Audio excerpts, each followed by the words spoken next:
countdown. 31 seconds over the time. 27. Yeah. I'll see you from there, Katie. Yep.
Hello and welcome to UTC In or Out live coverage here in Media City, UK.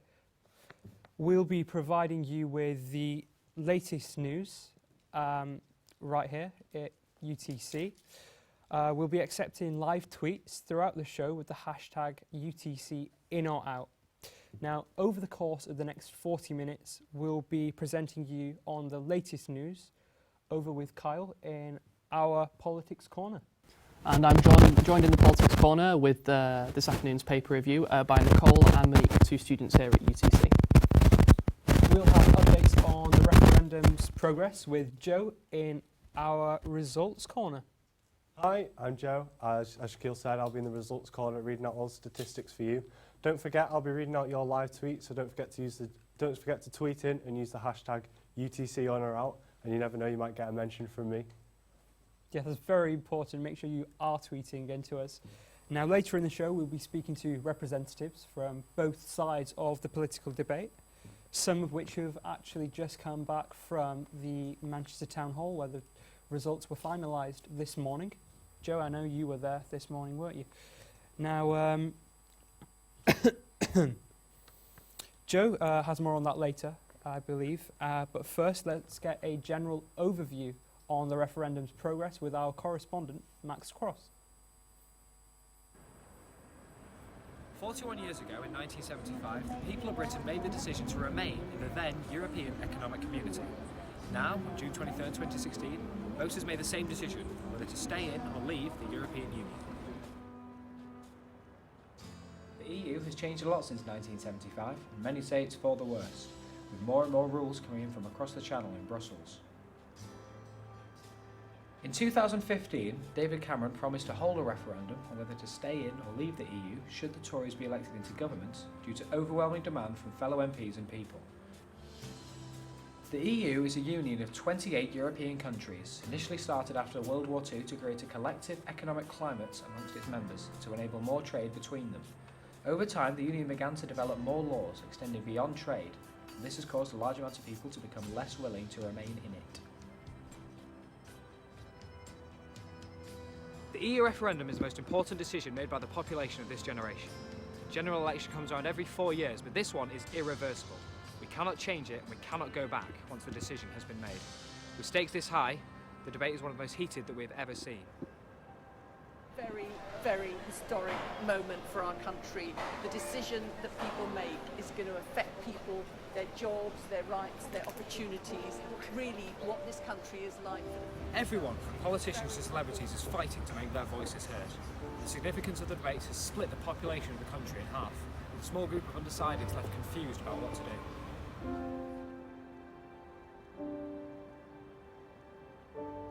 Since the announcement of the referendum, both the stay and leave campaigns have been close in their amount of supporters, both fluctuating around the 45% mark, with 10% remaining undecided, with neither party showing a clear, significant lead, making the vote all to play for as we went into the polls on the 23rd.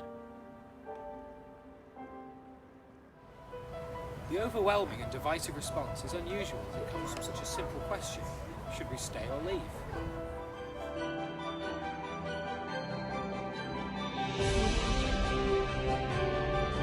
Votes are counted, the results are in. So has Britain decided to stay in or leave the EU? Find out on UTC, in or out.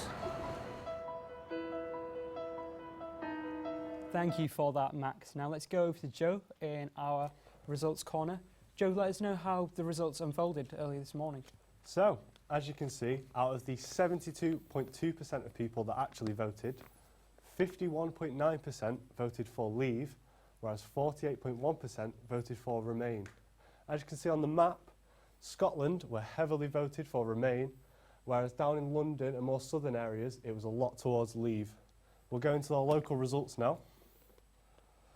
So in the Bury counter, leave was on 54.1%. Manchester was on 60.4%. Oldham on 60.9% to leave. Salford on 56.8% to leave. Stockport, however, 52.3% to remain, and Trafford 57.7% to remain. So don't forget to keep tweeting in, and I'll read some of your tweets later. Okay, we I'm now here at have Manchester Town Hall. that The results videotape of the election have just with been announced, and I can confirm that Britain has voted to leave the EU. This may come as a shock to some, but the final poll showed that the leave votes outweighed the remains very closely, taking 52% of the votes. It is worth bearing in mind that the result will not take immediate effect. We are expected to cut ties with the EU within 2 years. And I can also confirm that David Cameron has declared he will resign by October this year, and we are unsure at this point who will be taking over as leader of the country. Okay, so you voted in? Yes, Can I ask why you voted in? because I'm an internationalist and I've got friends who work in Europe, European friends. I've got a friend who actually works in the European Commission, shock horror. And, you know, for all its failures, I know they don't eat babies. And put bluntly, I trust them more than I trust the likes of Priti Patel. Because you're voting So- out, you're being labelled a racist and... And this is the thing, I mean, when it needs immigrants to go and tell the British people, look, it's not racist to want to love and care for your country, to take your country back and to protect it from corrupt bureaucrats, it's not racist, you know, and I'm not racist. You know, my father was an immigrant, I'm a son of immigrants, but I understand that I took this country from our forefathers who sacrificed a lot to build up, you know, the NHS, the services, the traditions, the values of this country, and I just don't want to lose them, and I want to pass them on to my kids. It's going to be a lot harder for you. Say you've got friends that travel to European countries. It's going to be a lot harder. Well, no, I don't know it's going to be any harder to travel. I mean, and I don't know what the knock-on effect in the long term of the value of the pound and things like that are. Those aren't the issues that concern me. The fundamental issues that concern me are that the European Union is going to go about setting up ways to order the world with things like TTIP and CETA, which we're not going to be part of, but we're still going to have to live with them. We've had a debate, this is the British way, we do disagree, but then we need to all come back. We can have Europe, we are Europeans, there's no getting away from that. We can build a Europe, but not a Europe that's based on bureaucracy, not a Europe that's based on open borders with no control. I mean, I wouldn't give someone the keys to my house, leave the front door, back door open and all the windows and say, hey, come in, make yourself a cup of tea, stroke the cat, you know, try my gym jams on. It doesn't work like that, you know. So yes, let's build a Europe. With free trade, we still have to accept that it also means that we more often than not have to have free movement of people within European countries. Is this something that you don't want to accept? No, the principle of free movement is fine, but there has to be control. 3 things: control, control, control.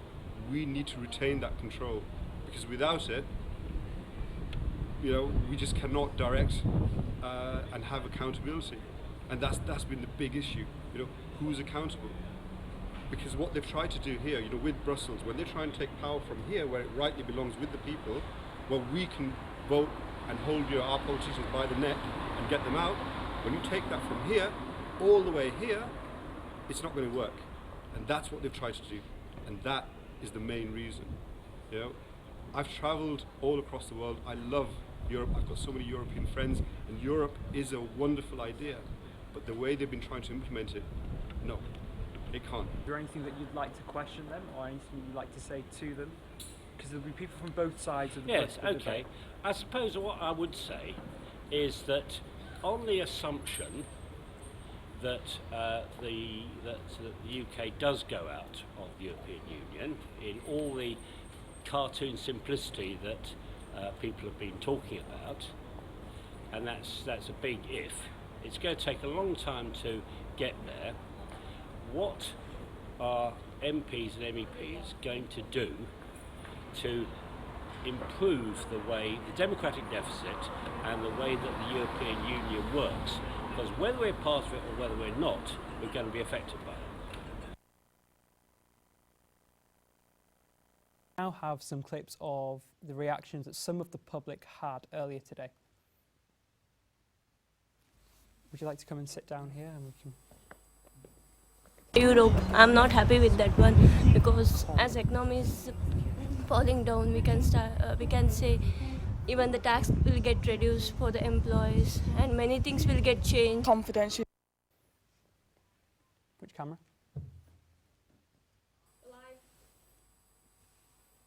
Okay, we're now joined by Colin from the Leave campaign.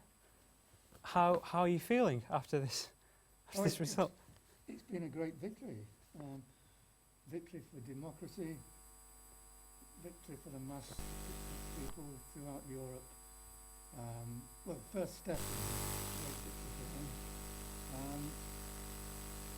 A great victory for the British people against an institution which is the servant of big business, multinational corporations, corporate power. It's a defeat for corporate power and a victory for the people. An historic day, and one of the greatest days in British history, this. And it's a victory against the Brussels mafia, the corrupt Brussels mafia. Unelected, they think they're on a gravy train for life, but I think they're in for a shock, because I think there are going to be repeated referendums throughout Europe, and eventually Europe will bring the EU crashing down. Okay, was there any suspense in you not sure if you would win? Because obviously this was something that was very close and it wasn't expected. Yes, it was always doubtful. Yes. Oh, yes. I wasn't very optimistic. You wasn't? No. Like I said, it's because it was so close. It does mean there is a split between our nation. Yeah. How do you feel on the other side? What do they have to... Well, it's very much a division between the elite, the rich, the haves and have-nots, really, I think, very largely, between those in power and those and the dispossessed, between places like London and the provinces. Okay, so how long do you think until we actually see any type of changes, or we see things to start happening the way you'd like them to? Oh, well, I'm very much afraid that the government and the EU will drag their feet as long as they can to drag this out, put obstructions in the way of our leaving. I hope that's not the case. We don't need a complicated deal. It can be done quickly. They talk about deals, but we can give them an ultimatum. They need us more than... The EU needs Britain more than Britain needs the EU. You believe so? Yes. Okay, thank you very much for that. We're now going to go over to Kyle. Let us know about the papers this morning.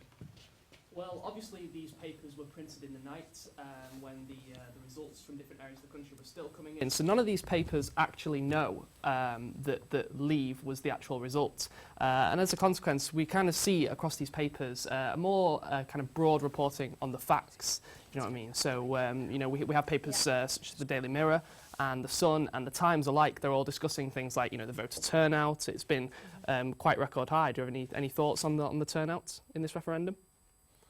I think it's as expected, like this newspaper here, The Eye, as it said before, it's a nation divided, and I think now with the turnouts with 48 against 52, I think it's a very close call. Yeah, it's a very, very close call in quite a expansive electorate. It's over 70%. I think it was actually reaching near 75%. Certainly the biggest turnout for a referendum since Britain's entry into the European Economic Community. And Nicole, what do you think of the kind of coverage of how close this contest is? How do you think the papers are kind of reported this contest? As you say, they don't have that. They didn't have the results, so a few of them do seem quite unopinionated. But I feel, for example, in the Mirror, they were sort of looking towards the future and what would have to be done to sort of mend, because it's such a cut, almost half and half, is to bring back the everyone, because as they say, projects reunite. So I think the Mirror was definitely looking forward to the future and what would have to be done with such a massive divide across the country. Yes, and a lot of parties were picking up on this story of David Cameron. Of course, David Cameron's premiership has been under fire for his role in this contest, and of course it transpired in the night that there was a letter passed around over 80 Conservative MPs, including several Leave campaigners, saying that they would support him. They would support his mandate and support his premiership regardless of the result today. So I think a lot of the papers have kind of been highlighting kind of the impact that the referendum has been having on Britain overnight. Monique, what do you think is the most important impact that the process of voting itself has kind of had on the nation or the debate? Impact. So like, again, like with the divide, I think that's the biggest impact I've seen, especially when you take to social media. With young people a lot, I found that they've been at each other's vote, very opinionated about what they think, who we should vote for, who we should, leave or remain. And I didn't expect it's a bit of a hysterical reaction and such. Yeah, there's been that, and I think, of course, there's very opinionated papers here, and the Daily Express, for example, has consistently been running a campaign against the EU for several years now, and other papers such as The Sun, Rupert Murdoch recently came out against the EU, but here that kind of antagonism subsided, I think, and all these papers make it quite clear that this is kind of a democratic process, and they're kind of celebrating almost the process of voting rather than analysing the results just yet. And Nicole, how do you think the media today is going to be reporting on the referendum? Do you think it'll be more opinionated? Well, now the results are in, definitely, especially the more biased outlets, such as a lot of newspapers are biased towards different parties and will reflect them in that way, and also the media. I think that really depends on, for example, I don't think the BBC is going to have much of a bias and that sort of thing, but I definitely think there's going to be a lot of opinions from both sides, especially since it's such a almost 50% on both sides. Yeah, and one can almost perceive that a majority of the papers on this table have actually been supporting Brexit within the past few weeks, but then of course there have been accusations over BBC bias over their coverage of this referendum. But indeed, it's quite a unique spectacle to behold in these papers. So Monique, what do you think is the single greatest division that the eye's reporting in the electorate? What do you think is the most poignant division within the voters? As in, like, the division between people that vote what single factor has caused the greatest division between the voters? I think the greatest division would be, do you mean like age and... Yeah, of course. Age, race, class, age. location. I think when you find that 18 to 25-year-old voters, they've voted to remain more than people that are 65 and over. And I'd also say the biggest divide would be with wealth and such, so working class, middle class, higher class. I'd say that's our biggest divide with voters.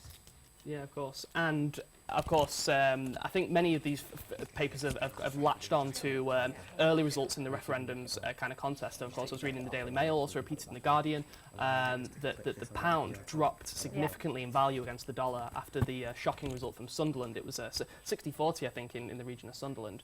The pound against the dollar fell by a shocking amount. Nicole, do you think that the kind of economic impact of this referendum will subside, or do you think it'll carry on into the future, into the weeks and months? Well, I think that's all down to the capability of the government, to be honest, to lead us out of this. Of course, there's going to be, mainly, I think, the most negative impacts are going to be on big businesses and stock markets, especially businesses that relied on the EU for that single big market. And though I do believe that the pound, I think it will stabilise, and I don't think it's going to drop drastically. And I think there is possibility for us to get out of this situation. I think it just all depends on the government and their capabilities. Of course, and many of these papers have been picking up on the story that that overnight many banks in England and the financial sectors have been almost gambling on the results of this referendum, you know, buying currency and trying to sell it at a profit, reminiscent of Black Wednesday in 1992. Many people made a lot of money off Britain's crashing from the European exchange mechanism. And it transpired in several of these papers. I was reading in the Daily Mail, I was reading in the Guardian as well, I was reading in the Eye as well, that £100 billion overnight has basically been gambled by many kind of bankers in the financial sectors. And Monique, do you think it's kind of morally acceptable for these bankers and these hedge fund commissioners to almost wager on the results of this referendum? Or do you think that perhaps they should show a little bit more responsibility? Kyle, sorry, I am just going to have to wrap that up right now. I'm so sorry about that. So joining me now is Georgia, I believe, from Remain. Slightly unlucky for you. How do you feel? I think it's very disappointing. Yeah. I think as a bit of a disclaimer, I am for Remain, but I'm a very critical of the European Union Remain. So, yes, it's disappointing. It's not the way that I think we should be going, and it's certainly not the way I voted. There was a lot of sadness in my house this morning. We had a European breakfast with like croissants and different like food from around Europe to try and like grieve a little bit.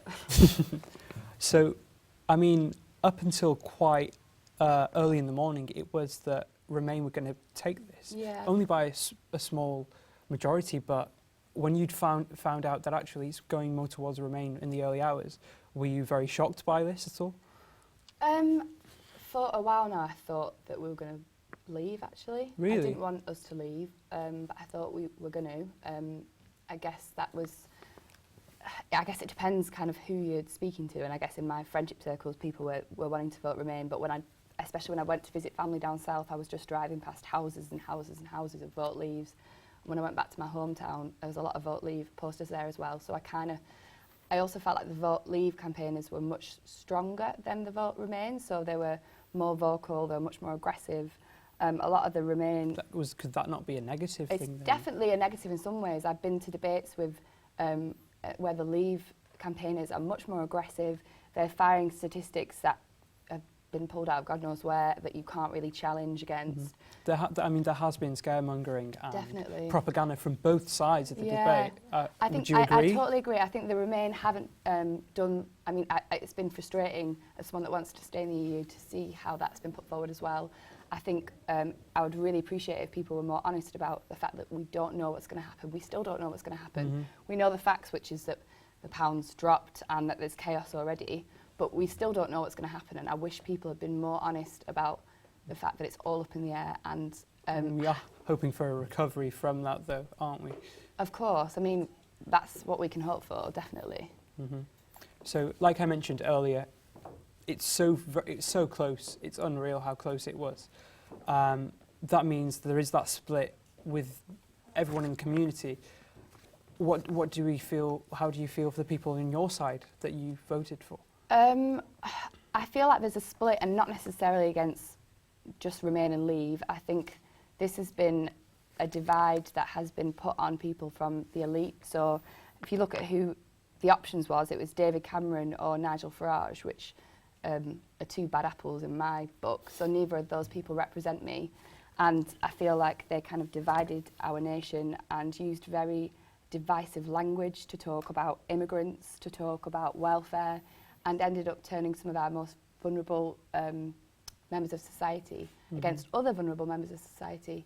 So I do feel like there's a lot of unity that needs to happen now, and a lot of conversations that need to take place. And I think it's conversations between people that voted Leave that need to have conversations with people that voted Remain, and have honest conversations. Having us left now, do you think there's going to be some kind of reform within the EU and having us left? I think, I'm not sure what's going to happen. I feel like they could make a real example of us, because I think we will have annoyed a hell of a lot of people in the EU for leaving. But again, we don't know. It's all very up in the air, and everyone's just guessing. So we don't know what's going to happen. I just think it's a real tragedy and a shame, especially for young people. Okay, we're going to have to stop there. We're going to be joined by Joe in the corner, his corner. Joe, let us know about the tweets that have been coming in. So far, I've only got 3 tweets coming through. However, Georgia Scholes has said, I say remain. It's a bit late now because we've already left, but David Hughes has said, with Britain leaving the EU, what will happen with the refugee crisis? I'm sure we'll get that question answered later. And the UTC itself has tweeted out a poll saying, do you agree with Colin that we are better off leaving with the EU? So far, out of 18 votes, 44% of people have said yes. However, 56 have said no. So I'm sure we'll see how that develops later on in the programme. Okay, thank you very much for that, Joe. Let us move on now and move back to our politics corner. What does that mean for parties? So there's a lot of speculation now about what the results of this referendum is going to mean for the political parties. I think it's kind of been agreed that over the course of this referendum, the Conservatives have been seen as the ones infighting, whereas the Labour put forward a very united front. And I think, ironically, in the wake of this referendum, it's the case that Labour seem more divided, and the Conservatives, even though David Cameron has since stepped down, has become more united. Monique, do you think it was sensible of David Cameron to resign at this moment, or do you think he had a right to carry on in his premiership? I think it was only right. I think it was right that David Cameron stepped down. He was for leave. So I think if we left... No, he was for Remain. He was campaigning on behalf of the government. Remain, sorry, yeah. And now that Britain's voted leave, I think that, because he would have been in charge of most of the negotiations and such, of course, I don't think it would be right to have a president who really wouldn't want to support what we've, what the country's chosen as leave. I don't think he'd understand. So it'd be best to have someone that did go for the Leave Party, so then we know that at least then they know what they're talking about and they'll negotiate with those countries. Of course, and then with regard to Labour, of course, there's been many accusations weighed from Jeremy Corbyn, from more pro-EU members of the Labour Party, that he's put forward a very weak campaign for Britain to stay within Europe. Indeed, one frontbench Labour MP was very critical of Ed Miliband, who in turn was very critical of Jeremy Corbyn's performance. Nicole, do you think that Jeremy Corbyn's arguments for Remain in this campaign have been strong, or do you think he's failed to provide a substantial argument? Well, to be honest, I've mostly, from what I've heard, and the most significant campaign to me has been the Leave campaign, because there's been a lot of voices that... and the Labour voice in that campaign has been very minimal. So has Corbyn managed to control his party effectively, do you think?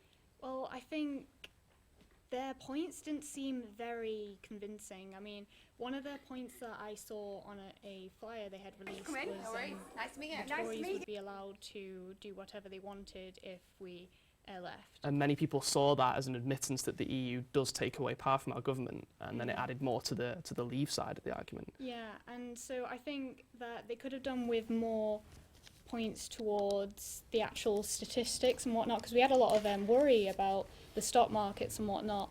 I think if they had, for the Remain, if they had counteracted those reasons with their own statistics, it would have been more convincing. Yes, of course. And obviously one of the big winners of last night, even though he wasn't part of any official campaign, was Nigel Farage, leader of UKIP.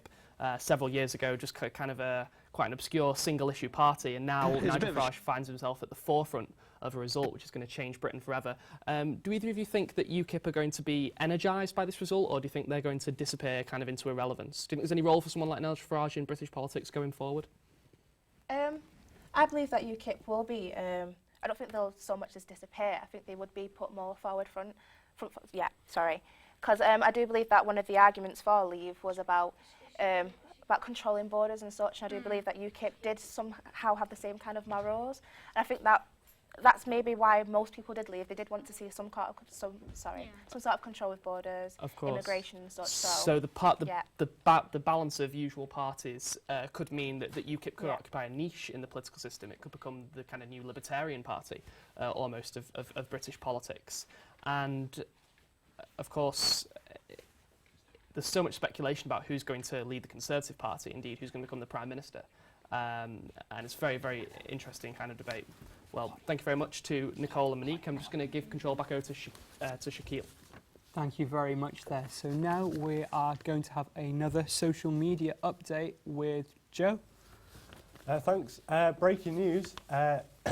EU referendum rules triggering a second EU referendum. So currently, there is a petition going on at the moment to have a second referendum. This is due to such a low number of actual voters. I don't know what this will call for. I don't know whether this will go through. I highly doubt it, as it is not democratic. But as you can see, what it says here is, we, the undersigned, call upon HM government to implement a rule that if the Remain or Leave vote is less than 60% based on turnout less than 75%, there should be another referendum. So right now we'll go back over to Shaquille to see what he thinks of this. Well, I know this is obviously something that's just unfolded rather soon. I think there were talks about it before.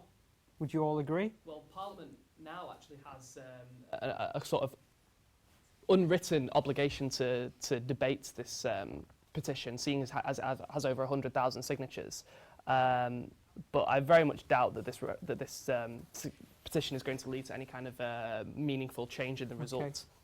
Okay, thank you for that. So we're going to move on to some Vox Pops. I believe we have a VC for you now. It was a bit of a shock, really, more than anything. Personally, I was feeling a bit of the Remain was going to win it. Yeah, I was going to tip it with like a little late surge, but unfortunately it wasn't meant to be. I'm glad. You glad? Yeah. Did you? I voted out, yeah, I did. I feel tight because I'm all about unity and I buzz off what my granddads didn't want, bringing Europe together. But I think enough's enough in it, and I can't believe we've left. I'm shocked, to be honest. I woke up in the morning expecting a very comfortable Remain, and we're out. And the bookies got it wrong. I'm in the middle of a remortgage, and I'm scared I'm not going to get my money, basically. So yeah, I'm shocked. There's been a lot of talk in the Houses of Parliament about going for a general election, and on the quiet, I think the Labour Party have been planning for one, and certainly the unions are as well, and hopefully getting funds together to do that. Yeah, I think it's ludicrous. It's pretty going, really, to be honest. I think we should have stayed in. From a documentary that I've been working on, interviewing various MPs, MEPs, so on and so forth, I've remained very Eurosceptic but unsure, partly because of scaremongering and propaganda from both sides of the political debate. I think it was very hard for people to actually make an informed decision. Would you agree with that? I'm not sure it was the scaremongering so much as an excess of information, the excess of not only just information but contradictory information. And I think what it ultimately came down to was personal feeling of the voters. And I think the results today demonstrate that people have valued sovereignty of our parliament and sovereignty of our own laws over any kind of vague economic benefits that could require from membership. There is that point, of course, but the other side is that people who I spoke to people who wanted to vote out were scared of doing that because they were scared of being labelled a racist. They're scared of the label of racism, which obviously, I know if I was to vote and I was to vote Leave and someone would say, you're a bit racist if you vote Leave, then I'm like, well... I mean, that happened earlier. That happened earlier today. Earlier. Explain what happened then with We that. were filming some Vox Pops and a man was giving his opinion, which was Leave, and a man just out of nowhere came up to him and called him a racist. So he clearly wasn't a racist. We'd spoken to him for a good 10 minutes. He had explained his points, and it wasn't really anything to do with immigration as such. It was about our sovereignty. And I think, I went onto the Victoria Derbyshire show, and there were people also naming us there. And I think that ultimately stopped a lot of people from voting. I agree. I think the kind of hysteria of the whole event, the fact that it's once in a lifetime, it's a massive vote, it's a massive deal for Britain. I think that's brought out a lot of hysteria and a lot of the more irrational aspects of people's personality. I don't think people genuinely believe these accusations that they make, but of course it's all part of the contest and part of the fight. But the hope now is just that we can move forward with whatever happens in the future with a more united Britain. Boris. I'm more tempted to say it's going to be somebody a bit more obscure than Boris, but of course... OK, we're going to leave it at that. Enough of Boris for now. But anyway, thank you very much from the team here. Thanks from Joe, Kyle, everyone in the Politics Corner and the crew. Thank you very much for watching from here at the UTC Media City UK. Thank you.